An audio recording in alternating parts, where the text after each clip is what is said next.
इसकी पूंछ पकड़ो और इसे महल ले चलो। क्या? अरे पूंछ पकड़ कर ले चलूं? अरे भाई ध्यान से, ये शेर है, शेर। अरे काहे का शेर, देख नहीं रहे हो कैसे बंधा हुआ है खूंटे से? चलो ले चलो। सोनपुर गांव में घनश्याम दास नाम का एक मूर्तिकार रहता था। मूर्ति बनाने की यह अनोखी कला उसके दादा परदादा के समय से चली आ रही थी। उसके पास खेती बाड़ी करने लायक जमीन या धन तो था नहीं, इसीलिए वह अपनी गुजर बसर मूर्तियां बनाकर ही करता था।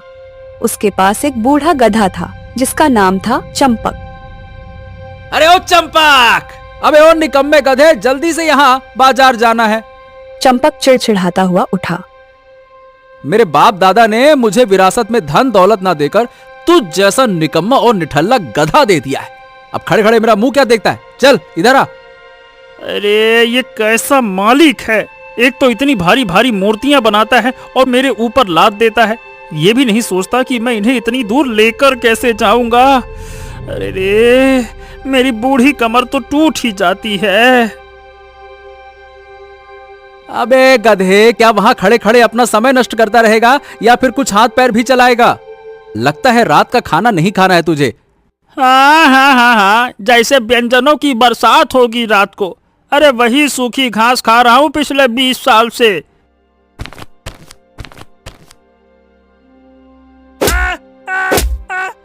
बकवास करता है, मुझसे जबान लड़ाता है। ये जो सूखी घास मिलती है ना, बाहर कहीं जाएगा तो तेरे जैसे बूढ़े निकम्मे गधे को ये भी नसीब नहीं होगा, समझा?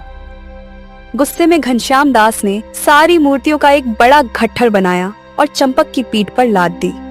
चंपक मार खाकर चुपचाप चल दिया। ये थी घनश्याम और चंपक की रोज की कहानी। दोनों एक दूसरे से नफरत ही करते थे, बस मजबूरी थी कि किसी तरह साथ में गुजारा कर रहे थे।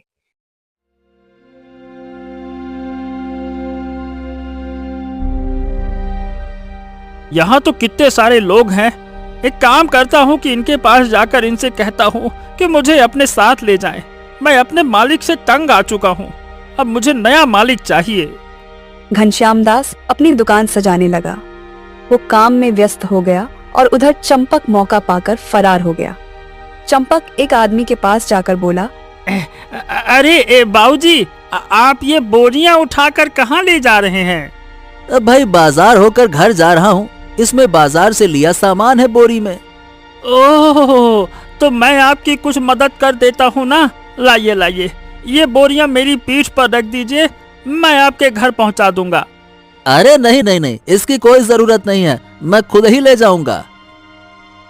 आदमी के मना करने पर भी चंपक उसके आसपास ही टहलता रहा और उसकी मदद करने का आग्रह करता रहा। अरे क्या चाहिए रे गधे, क्या मेरे आगे पीछे घूम रहा है? मुझे तेरी कोई मदद नहीं चाहिए, समझा क्या? चल अब जा यहाँ से, भाग। बताओ भला, भलाई का तो जमाना ही नहीं है। यहाँ मैं इसकी मदद कर रहा था और इसने मुझे भगा दिया। लगता है मालिक जैसे कई लोग हैं इस दुनिया में। खैर, मैं हार नहीं मानूंगा, कल फिर से कोशिश करूंगा। चंपक जब वापस अपने मालिक के पास गया तो उसने देखा वहीं पास खड़े कुछ लोग आपस में बातें कर रहे थे। चंपक ध्यान से उनकी बातें सुनने लगा। अरे बहुत खूंखार शेर है, न जाने कहां से अपने गांव के जंगलों में आ गया है। अरे कई लोगों की बकरियां तो उसका नाश्ता बन चुकी है और उसने कुछ लोगों को भी घायल कर दिया है। हाँ भैया, उसकी दहशत तो पूरे गांव में फैली हुई है और सुनने में आ रहा है कि महाराज ने कहा है कि अगर कोई शिकारी उस शेर को पकड़कर लाया तो उसे 1000 सोने के सिक्के मिलेंगे। चंपक कान लगाए उन लोगों की बातें सुन ही रहा था कि तभी उसके मालिक ने पीछे से उसे एक बेत मारी। अरे अब क्या कर दिया मैंने? अब मुझे क्यों मार रहे हो? मैं तब से यहाँ अकेले सारा काम कर रहा हूँ और तू बाजार में मटर गश्ती छानने निकला है। चल अब घर चल। अरे तुम्हें तो बस मारने का बहाना चाहिए। अरे रे, अभी तक दर्द कर रहा है। सुन रहे हो, खतरनाक शेर घूम रहा है, जरा बच के रहना। फिर दोनों घर वापस आते हैं। उनके घर पहुंचने के थोड़ी देर बाद ही मौसम खराब होने लगा। ओहो, मौसम बिगड़ रहा है। चूने की बोरियों को घर के अंदर रखवाना पड़ेगा वरना गीली हो जाएंगी। घनश्याम खुद से ही बात कर रहा था, लेकिन चंपक ने उसकी ये बात सुन ली। अरे नहीं नहीं नहीं, अब ये मुझे फिर से काम पे लगा देगा। यहाँ से मुझे फौरन 9 तो 11 होना पड़ेगा। चंपक मौका पाकर वहां से खिसक गया। कतई निर्दयी आदमी है ये मालिक। दिन भर इतना काम करवाने के बाद अब फिर वो उम्मीद लगाए बैठा था कि मैं उसका काम करूं। खाने को देता है सूखी घास और सेवा ऐसे लेता है जैसे कहीं का महाराज हो। बड़ा आया कहीं का। अचानक से बहुत तेज बिजली कड़की और बरसात शुरू हो गई। आ जाएगा ना मजा। आज मैं वापस घर तो जाऊंगा नहीं। उठाने दो आज इसको सारी की सारी बोरियां अपने दम पर। अब समझ आ जाएगा कि मैं कितना काम करता हूँ। हाँ, जल्दी से अपने सोने के लिए कोई अच्छी जगह ढूंढता हूँ। मगर तभी चंपक सोच में पड़ जाता है कि अब वो जाए कहाँ। ओहो हो, जंगल जाना तो अभी सही नहीं होगा। कहीं वो खूंखार शेर मुझे मिल गया तो लेने के देने पड़ जाएंगे। एक काम करता हूँ, यही गांव में ही कोई छिपने की जगह ढूंढता हूँ। चंपक एक खाली मैदान देखकर वहां पेड़ों के पीछे छुपकर सो गया और वहां कोई चंपक को ढूंढ भी नहीं पाता। लेकिन अब उधर घनश्याम दास की हालत खराब हो रही थी। ये निकम्मा कामचोर नालायक गधा पता नहीं किधर जाकर मर गया। अरे रे, ये बोरियां खींचते खींचते कहीं मेरी कमर की नसी न खींच जाए। अरे रे, लेकिन अब कर भी क्या सकता हूँ, और इन बोरियों को तो अंदर ले जाना ही पड़ेगा। घनश्याम ने कुछ बोरियां तो जैसे तैसे खींची, लेकिन उसका गुस्सा तो अब 7वें आसमान पर था। घनश्याम दास तेज बारिश में गुस्से से बिलबिलाता हुआ चंपक को ढूंढने निकल पड़ा। बारिश तेज होती जा रही थी और अंधेरा छाने लगा था। अब ऐसे में कुछ भी देख पाना भी मुश्किल था। इसी बीच वो खूंखार शेर, जिसकी हर तरफ चर्चा थी, वो घने जंगल से शिकार की तलाश में बाहर निकला। जंगल के सारे जानवर तो बरसात के कारण छुप गए हैं। इंसानों की बस्ती का भी जरूर वही हाल होगा। लगता है कि आज मुझे भूखे पेट ही सोना पड़ेगा। कल से कोई शिकार भी नहीं मिला है। अरे रे, आज तो बड़ी कमजोरी सी लग रही है।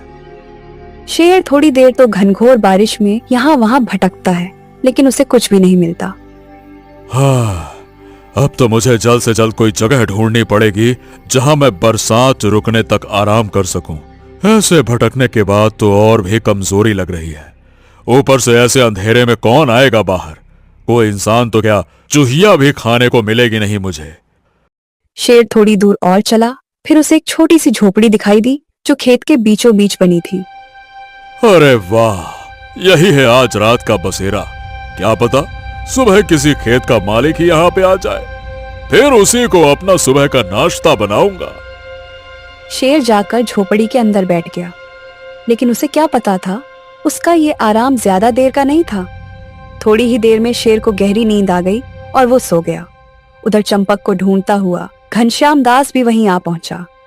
अरे रे, इस बारिश में मुझे उस गधे को ढूंढना पड़ रहा है। आज मिल जाए तो मैं उसे इतना मारूंगा कि उसके फरिश्ते भी कांप उठेंगे। घनश्याम दास गुस्से में बड़बड़ा रहा था और तभी उसकी नजर सामने झोपड़ी में सो रहे किसी जानवर पर पड़ी। वो गुस्से में सीधा झोपड़ी में पहुंचा और एक जोरदार डंडा लगाया। ओह, अरे किसकी इतनी मजाल हुई कि मुझे मारे। अबे तेरे मालिक की, निकम्मे नामुराद गधे कहीं के, तुझे तो मैं आज छोड़ूंगा नहीं। घनश्याम दास ने ना आप देखा ना ताव और शेर पर छड़ियां बरसाने लगा।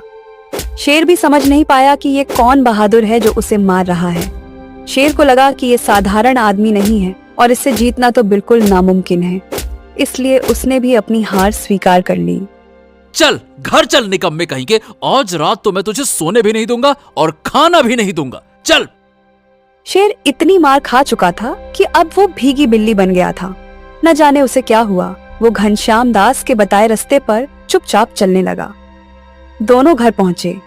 चल, अब सारी की सारी बोरियां खींचकर अंदर ले जा। मैं इन्हें नहीं उठाने वाला, ये सारा तेरा काम है। चल जल्दी कर। घनश्याम ने बैठकर शेर से सारा काम करवाया और फिर उसे खूंटे से बांध दिया। हाँ, अब यहाँ से कहीं गया ना तो फिर देखना, तेरी ऐसी सुताई करूंगा ना कि पिछवाड़ा लाल हो जाएगा। इतना कहकर घनश्याम दास सोने चला गया। शेर को भी लग रहा था कि ये कोई वीर है और इसका कहा न मानना मतलब सीधा मौत से टक्कर। वो चुपचाप वहीं पड़ा रहा और उसने हिलने की कोशिश भी नहीं की। सवेरा हुआ तो सारे गांव में हल्ला मच गया था। लोग दूर दूर से घनश्याम दास के घर में खूंटे से बंधे शेर को देखने आ रहे थे। ये का नजारा है भैया, कलयुग में ऐसा भी होता है क्या? मुझे तो लगता है कि ये घनश्याम दास बहुत ही बहादुर आदमी है भाई। इसने खूंखार शेर को अपने आंगन में ऐसे बांध रखा है जैसे कोई भेड़ बकरी हो। वीर है भैया, तभी तो ये वही शेर है जिसने सबको परेशान कर रखा है। यहाँ भीगी बिल्ली की तरह बंधा पड़ा है। लोगों का शोर सुनकर घनश्याम दास बाहर आया। अभी वो कच्ची नींद में ही था, तभी उसकी नजर बाहर बंधे शेर पर पड़ी। बाप रे बाप, ये शेर मेरे घर में कहां से आया? अरे नहीं नहीं नहीं नहीं नहीं, हाँ, कहीं रात के अंधेरे के कारण धोखे से मैं इसे तो नहीं पकड़ लिया है। हे ऊपर वाले, ये क्या हो रहा है मेरे साथ? घनश्याम दास कुछ भी और कहता, इसके पहले ही उसके घर महल से सिपाही आ गए। क्यों, तुम ही हो घनश्याम दास? चलो, तुम्हें महाराज ने महल में बुलाया है। क्या मुझे? पर काहे भैया, मैंने क्या कर दिया है? मैं तो एक मामूली सा गरीब आदमी हूँ, मुझे माफ कर दो। अरे तुम मामूली कहाँ हो, तुमने इस आदमखोर शेर को इतनी बहादुरी से पकड़ा है, तुम्हें तो महाराज इनाम देंगे। चलो चलो, देर मत करो, वहाँ सब तुम्हें देखना चाहते हैं। ये सुनकर घनश्याम दास की छाती और चौड़ी हो गई। वाह वाह वाह, क्या क्या सच में? लेकिन मगर फिर इस शेर का क्या होगा? क्या ये यहीं मेरे आंगन में खूंटे से बंधा रहेगा? अरे नहीं नहीं, इसे लेने तो अभी महल के कुछ खास शिकारी आएंगे। इसे महल में पालतू शेर की तरह रखा जाएगा। इससे महाराज की शान बढ़ेगी। तब तक इसे यहीं बंधा रहने दो जब तक वो लोग आते नहीं। तुम हमारे साथ चलो। घनश्याम मजे में महल चला जाता है और इधर गांव के लोगों में खूंटे से बंधे शेर के चर्चे हो जाते हैं। अरे वाह वाह वाह वाह वाह, क्या हरी भरी घास है। उस रूखी सूखी घास से तो बेहतर ही है। अब तो मैं सोच रहा हूँ कि मालिक के घर कभी ना जाऊं। खड़ूस कहीं का, न जाने कैसा विचित्र आदमी है वो। अरे बीनू भाई, तुम उस खूंटे से बंधे शेर को देखने गए कि नहीं गए? अरे उसके तो इतने चर्चे हैं गांव में कि क्या ही कहने। नहीं नहीं, मैं तो अभी नहीं गया, लेकिन मुझे जाना है। बड़े चर्चे सुने हैं उसके कि कैसे घनश्याम ने उसे मार मार के खूंटे से बांध दिया। बड़ा बहादुर निकला घनश्याम। जैसे ही चंपक ने अपने मालिक का नाम सुना, वो तो दंग ही रह गया। क्या बहादुर है ससुरा? वो कायर कब से बहादुर हो गया? अरे वो तो बस मुझे मारता है, वही उसकी सारी बहादुरी है। जरा इन लोगों के पास जाकर इनकी पूरी बातें तो सुनूं, आखिरकार ये माजरा क्या है। अरे अगर उस शेर को देखना है तो शाम से पहले चले जाना दोस्त, वरना महल के सिपाही आकर उसे ले जाएंगे। सुना है महाराज उस खूंखार शेर को महल की शोभा बनाकर रखने वाले हैं। हाँ हाँ हाँ, मैं तो जरूर जाऊंगा उसे देखने। अरे भाई, ऐसा अजूबा रोज रोज कहाँ देखने को मिलता है। दोनों आदमी बातें करते हुए आगे चले जाते हैं और चंपक हैरान हो जाता है। अरे बाप रे, ये सब मुझे क्या सुनने को मिल रहा है? ये खबर तो बहुत अतरंगी लगती है। लगता है वापस जाकर देखना ही पड़ेगा। वैसे भी अभी वो मालिक वहाँ नहीं होगा तो मैं भी बच जाऊंगा। चंपक अपने घर लौटता है और उसके सामने एक शेर ढेर हुआ उसके घर के दरवाजे पर लेटा था। ऐसे शेर को यूं अपनी तरह खूंटे से बंधा देखकर चंपक भी हैरत में पड़ जाता है। अरे ये क्या? ए शेर भाई, ये कैसे दिन आ गए हैं तुम्हारे? किसी गधे की तरह खूंटे से बंधे पड़े हो भाई। आखिर क्या हुआ है तुम्हारे साथ? अरे मुझे अपना दोस्त समझकर ही बताओ। गधे के मुंह से दोस्त शब्द सुनकर तो जैसे शेर पिघल ही गया। क्या बताऊं, उस आदमी ने मुझे कल रात इतना मारा कि मुझे लगा वो कोई वीर है और मैं चुपचाप यहाँ पर आकर बैठ गया। और तो और मैंने उसकी बोरियां भी उठाई है। वाकई में कुछ बात तो है मेरे मालिक में। उसने पीट पीट कर एक शेर को भी गधा बना दिया। शेर भाई, ये इंसान कुछ भी कर सकते हैं। अरे तुम हंस रहे हो? मुझे तो लगा था कि तुम वाकई में एक दोस्त की तरह मेरी मदद करने आए हो। ओ भैया, मैं एक गधा होकर भला शेर से दोस्ती क्यों करूंगा? मैं गधा जरूर हूँ, मगर इतना बड़ा वाला गधा नहीं हूँ। खैर, तुम यहीं बंधे रहो और मैं चला जंगल की हरी भरी घास खाने। जंगल? वहां तो मैं बड़े चैन से रहता था। हाँ, लेकिन अब मैं वहां चैन से रहूंगा, क्योंकि अब तो वहां तुम्हारा खतरा भी नहीं रहा मालिक ने कुछ तो अच्छा काम किया मेरे लिए। चंपक हंसता हुआ जंगल निकल जाता है और शेर अपनी किस्मत को कोस रहा था। उधर महल के सिपाही उसे लेने आ जाते हैं। इसकी पूंछ पकड़ो और इसे महल ले चलो। क्या? अरे पूंछ पकड़ कर ले चलूं? अरे भाई ध्यान से, ये शेर है, शेर। अरे काहे का शेर, देख नहीं रहे हो कैसे बंधा हुआ है खूंटे से? चलो ले चलो। सिपाही ने आगे बढ़कर शेर का पूंछ पकड़ा और किसी पालतू जानवर की तरह राजमहल ले जाने लगे। रास्ते में खड़े सभी गांव वाले ये अद्भुत नजारा देख रहे थे कि कैसे एक शेर गधा बन गया है। महल में जब महाराज शेर को ऐसे आता हुआ देखते हैं, अरे अरे अरे अरे, इतना खतरनाक शेर और वो भी ऐसी हालत में। भला इससे हमारे महल की शोभा कैसे बढ़ेगी? ये अब कोई शेर वेर नहीं रहा, बल्कि ये सिर्फ एक गधा बनकर रह गया है। तो फिर इसका क्या करना है महाराज? इसे तो ले जाकर कैद कर दो, और हाँ, इसे हरी हरी घास खिलाना मत भूलना। बहुत बकरियां और इंसान खा लिए इसने, अब जरा गधों का खाना भी चखने दो। फिर सैनिक ठीक ऐसे ही करते हैं और ले जाकर शेर को पिंजरे में कैद कर देते हैं। उधर चंपक जंगल में खुशी खुशी रहने लगता है और घनश्याम महाराज के दिए इनाम से अपना जीवन अच्छे से व्यतीत करने लगता है। भोलू किसान के पास एक गधा था जो दिन भर खेतों में मेहनत करता था। गधे को अक्सर लगता था कि उसका जीवन बहुत संघर्षों से भरा हुआ है। अरे बाप रे बाप, इतनी धूप में इतनी मेहनत से सामान उठाता हूँ और मेरे मालिक को मेरी मेहनत ही दिखाई नहीं देती है। अरे ऐसे जीवन से तो मर जाना बेहतर है। क्यों रे, ये कैसी चाल चल रहा है तू? नई नवेली दुल्हन है क्या जो मटक मटक के चल रहा है? अरे अगर इस रफ्तार से चलेगा तो कल सवेरे तक भी हम बाजार नहीं पहुंच पाएंगे। अरे मालिक, चल तो रहा हूँ, अब क्या ओलंपिक की रेस करवानी है क्या मुझसे? सवेरे से कुछ खाया नहीं है, मुझ में अब इतनी ताकत नहीं बची है कि मैं दौड़ लगा सकूं। गधे की बात सुनकर किसान और भड़क गया। चिड़चिड़ाहट से भरा किसान गधे को एक डंडा और लगाया। हाँ हाँ, तो एक काम कर, मैं तेरे लिए यहाँ पे दावत लगा देता हूँ, तू आराम से बैठ के खा लेना, और जब तुझे लगे कि हाँ अब तू चल सकता है तो बताना, तब हम कुछ काम कर लेंगे। क्यों, ठीक है ना? किसान के गुस्से को देखकर गधा ने चुपचाप अपनी रफ्तार बढ़ा ली। रास्ते भर वो बस अपनी किस्मत को कोसे जा रहा था। उसे रास्ते में कुछ जानवर दिखे। अरे रे, मुझसे तो अच्छी इनकी किस्मत है। दिन भर यहाँ वहाँ घूमो, जो मिल जाए उसे खा लो और रात को चैन से सो दो कम से कम। तो दोस्तों, ये थी भोलू के गधे चंपक की कहानी, जो अपने जीवन से हमेशा दुखी ही रहता था। इसी गांव के पास एक घना जंगल था जिसमें एक सियार रहता था। सियार रोज खाना ढूंढने के लिए इधर उधर भटकता रहता और चंपक गधे की तरह उसे भी अपनी जिंदगी कुछ खास भा नहीं रही थी। हाँ, आज तो सारा दिन जंगल में भटका और एक मरी चिड़िया तक हाथ न लगी। ऐसे तो भूख से मैं ही मर जाऊंगा और फिर मेरा शिकार कोई दूसरा जंगली जानवर कर लेगा। अरे रे, ये कैसी जिंदगी हो गई है।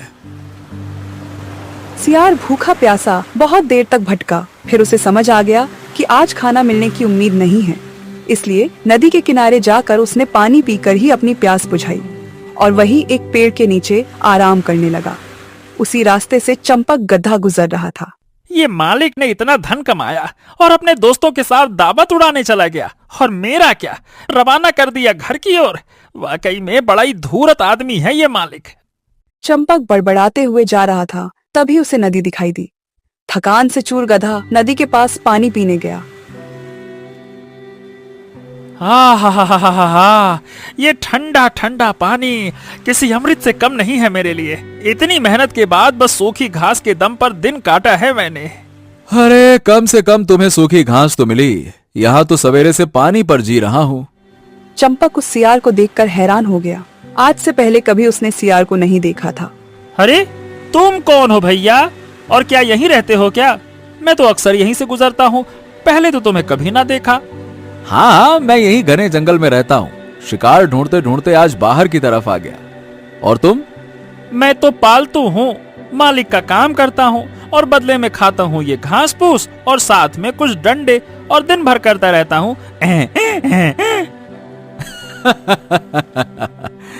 लेकिन तुम्हारा जीवन उतना भी कठिन नहीं है जितना मेरा है। मेरा जीवन तो हर पल एक युद्ध है, युद्ध। कभी इससे जान छुड़ाता हूँ तो कभी उसको पकड़ने के पीछे भागता हूँ। ये सुनकर गधा अपनी तकलीफें बताता है। अरे जाओ जाओ, यहाँ मुझे सारा दिन काम करना पड़ता है और आराम के नाम पे क्या मिलता है? कुछ ना। और तुम कहते हो मेरा जीवन कठिन है। ये सुनकर सियार भी अपनी परेशानी बताता है। और मुझे जंगल में हर समय डर बना रहता है, कभी शेर तो कभी शिकार। कम से कम तुम अपने मालिक के घर में सुरक्षित तो हो। हाँ, तो ऐसा सुरक्षित जीवन किस काम का जिसमें घुट घुट कर जीना पड़े? इससे अच्छा तो कोई आकर मेरा शिकार ही कर ले। अच्छा, तो तुम्हें इतना आसान लगता है जंगल में रहना? तो तुम मेरी जगह रहकर क्यों नहीं देख लेते? अरे तुम्हें अच्छे से समझ में आ जाएगा कि जंगल में सियार बनकर रहना कोई बच्चों का खेल नहीं है। गधा मैं हूँ, लेकिन मूर्खता भरी बातें तुम करते हो। भला ऐसा कैसे हो सकता है? भला मैं तुम्हारी जगह कैसे रह सकता हूँ? अरे आज तक मैंने ऐसा कुछ होते हुए देखा ना है और ना ही सुना है। अरे ज्यादा है ना करो, ऐसा हो सकता है। मुझे एक तरीका मालूम है। तुम बस इतना बताओ कि तुम राजी हो या नहीं, तभी मैं तुम्हें कुछ आगे बताऊंगा। सियार की बात सुन के चंपक गधा सोच में पड़ जाता है। चलो ठीक है, मुझे मंजूर है। मैं भी अब इस जीवन से तंग आ चुका हूँ। तुम मुझे बताओ कैसे होगा ये सब?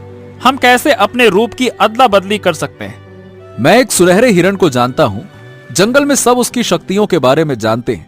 वो जिसे चाहे उसे मनचाहा रूप दे सकता है। चलो हम उसके पास चलकर अपनी इच्छा रखते हैं। हाँ, उसके बारे में सुना तो मैंने भी है, लेकिन मैंने सुना है कि वो कुछ लेकर बदले के रूप में बदलता है। तो फिर हम उसे देंगे क्या? अब ये तुम बताओ, कुछ कीमती है क्या तुम्हारे पास? अब मैं तो जंगल में रहने वाला मामूली सा सियार हूँ। हाँ, तो मैं कौन सा महलों में रहने वाला राजकुमार हूँ? मैं भी तो मामूली गधा हूँ। मगर तुम इंसानों के घर में रहते हो ना, वहां कुछ तो कीमती मिलेगा ना, कुछ ऐसा जो हम हिरण को दे सकें। चंपक सोच विचार करता है और सियार से कहता है, चलो ठीक है, मैं अभी घर जा रहा हूँ। कल सुबह मैं तुमसे फिर से यहीं मिलूंगा। तब मैं कुछ न कुछ लेकर जरूर आऊंगा। वैसे तुम्हारा नाम क्या है? मेरा नाम कालू है। चंपक कालू से विदा लेता है और वापस घर चला जाता है। देर रात तक वो सोचता रहता है कि आखिर वो हिरन को क्या देगा। तभी उसे कुछ याद आया। जल्दी से चंपक अपने मालिक के अनाज गोदाम में गया। यहीं कहीं तो रखी थी मालिक ने। कहाँ गई? चंपक बहुत देर तक कुछ तलाशता रहा। फिर उसे आखिरकार वो चीज मिल ही गई जो वो ढूंढ रहा था। वो चीज थी चंपक की माँ की सोने की घंटी। हाँ, ये घंटी मेरी माँ की थी। वो इसे हमेशा अपने गले में पहनती थी और मालिक के पिता ने उन्हें पहनाई थी। ये मालिक तो अपने पिता जैसा बिल्कुल भी ना है। वो तो हमारी माँ से बहुत ही प्यार करते थे। खैर, मैं ये घंटी ही सुनहरी हिरण को दे दूंगा। वैसे भी ये तो मेरी माँ की ही चीज है, तो ये तो कोई चोरी की चीज हुई ना। चंपक ने अपने आप को कुछ बातें समझाई और फिर घंटी लेकर वापस जाने लगा। अरे नहीं, कहीं मालिक ना उठ जाए। मुझे और भी सावधानी से काम करना होगा। चंपक दबे पांव वहां से निकला और जाकर सो गया। अगले दिन वो जल्दी ही जंगल जा पहुंचा। अरे आओ चंपक भाई, आओ। क्या लाए हो हिरण को देने के लिए? कुछ लाए भी हो या फिर नहीं? चंपक ने कालू को घंटी दिखाई और सारी कहानी भी बताई। अरे अगर ये तुम्हारी माँ की घंटी है तो फिर तुम्हें तो इससे बहुत लगाव होगा ना, तुम फिर इसे क्यों दे रहे हो? अरे कोई बात नहीं दोस्त, मैं अभी जो जीवन जी रहा हूँ ना, उससे बस मुझे छुटकारा चाहिए। और मेरी माँ भी होती तो यही चाहती। चलो अब देर नहीं करते हैं, चलते हैं। चंपक और कालू दोनों हिरन के पास जा पहुंचे और उसे सोने की घंटी थमा दी। हिरन ने भी घंटी स्वीकार कर ली। तो चलो अब जल्दी से हमारा रूप बदल दो। आपकी हमारे ऊपर बहुत ही कृपा होगी। हमसे अब रहा नहीं जाता। ये जीवन हमें अच्छा नहीं लगता। हाँ, ठीक है, मगर हमेशा के लिए तुम्हारा रूप बदलने से पहले मैं एक दिन के लिए तुम्हारा रूप बदलूंगा। अगर तुम दोनों को लगा कि रूप बदलने में ही तुम्हारी खुशी है, तो फिर मैं तुम्हारा रूप हमेशा के लिए बदल दूंगा। हाँ ठीक है, मुझे इसमें कोई बुराई नजर नहीं आती, क्यों चंपक? हाँ हाँ बिल्कुल बिल्कुल मंजूर है मुझे। दोनों की सहमति के बाद हिरन ने अपना हाथ आगे किया और चंपक गधा कालू सियार के रूप में आ गया और कालू सियार चंपक गधे के रूप में। अरे वाह, ये तो सच में चमत्कार हो गया। हाँ हाँ मैं तो बहुत खुश हूँ। अरे ये रूप तो बहुत ही अच्छा है, तुमने तो सच में कमाल ही कर दिया हिरन। अरे जाओ, जाकर अपने 24 घंटे बिताओ और फिर आकर मुझे बताना कि तुम्हें कैसा लगा। दोनों मित्रों ने रूप बदल लिया था और अब वो बहुत खुश थे। दोनों अपने अपने रास्ते चले गए। कालू जब चंपक के रूप में उसके घर पहुंचा तो बहुत उत्साहित था। वाह वाह वाह वाह वाह वाह वाह, कितना बड़ा घर है। यहाँ तो मैं शान से रहूंगा, अब कोई डर नहीं, अब चैन से जीवन जीऊंगा। ना कोई जंगली जानवर यहाँ आएगा, ना मुझे भूखा रहना पड़ेगा। देखो तो सही, रसोई कहाँ है? कहीं से तो खुशबू आ रही है। कालू महक का पीछा करते करते रसोई तक जा पहुंचा। वहां एक बड़े से बर्तन में बिरयानी पक रही थी। सियार के मुंह में खुशबू से ही पानी आ गया। अरे वाह वाह वाह वाह, क्या महक है। ऐसी महक तो मैं जीवन में कभी सूंघी नहीं। लगता है स्वाद तो जन्नती होगा। जरा चक्कर तो देखूं। जैसे ही सियार ने रसोई में कदम बढ़ाए, पीछे से किसान की पत्नी आ गई। निकम्मे गधे, काम का ना काज का, दुश्मन अनाज का, तेरी हिम्मत थी कैसे हुई मेरे रसोई में घुसने की? किसान की पत्नी ने बेलन से मार मार कर सियार का भरता बना दिया। बिलबिलाता हुआ सियार रसोई से भाग खड़ा हुआ। बाप रे बाप, ये कितनी खतरनाक औरत है, किसी जंगली जानवर से कम नहीं है। कितनी जोर से मारा मुझे। आई आई आई आई आई आई आई। अरे रे रे रे रे रे रे रे। उधर बड़बड़ाती हुई किसान की पत्नी ने बाहर आकर सियार को धमकी दी। अगर दोबारा मेरे घर के अंदर कदम भी रखा ना तो तेरी टांगे तोड़ दूंगी, समझा? बेवकूफ गधा कहीं का। कालू अभी एक जख्म से उभरा भी नहीं था कि उधर से किसान ने आकर उसे जोरदार फटकार लगाई। क्या बात है, ये सुस्ताने का समय तो नहीं है, फिर तो यहाँ आराम क्यों फरमा रहा है रे? मालिक, मैं अबे ये बकरी की तरह मैं मत कर। उठ और काम पे लग, आज बहुत काम है। बाजार में आज मेला लगा है, अनाज की 50 बोरियां पहुंचाने में मेरी मदद कर। अरे चल चल जल्दी कर। 50 बोरियां? ये तो बहुत ज्यादा है मालिक। अच्छा, तो क्या तू मेरे घर में मुफ्त में खाना खाने के लिए पल रहा है? चल जल्दी से उठ और काम पर लग जा, वरना मुझसे बुरा कोई नहीं होगा। किसान का गुस्सा देखकर सियार जल्दी से काम पर लग गया। उधर दूसरी तरफ चंपक जंगल में खुद को किसी राजा से कम नहीं समझ रहा था। जंगल जंगल बात चली है, पता चला है, अरे चड्ढी पहन के फूल खिला है। वाह वाह वाह वाह वाह, मैं तो बहुत ही आजादी महसूस कर रहा हूँ। अरे आज तो मुझे कोई काम नहीं करना पड़ेगा, कोई चिक चिक नहीं, बस चैन ही चैन है। वाह वाह वाह वाह, ये है आजादी की हवा। जंगल जंगल बात चली है। चंपक अपनी मस्तानी चाल चलते हुए कब रास्ता भटक गया ये उसे पता ही नहीं चला। गलती से वो जंगल के राजा शेर खान की गुफा के नजदीक जा पहुंचा।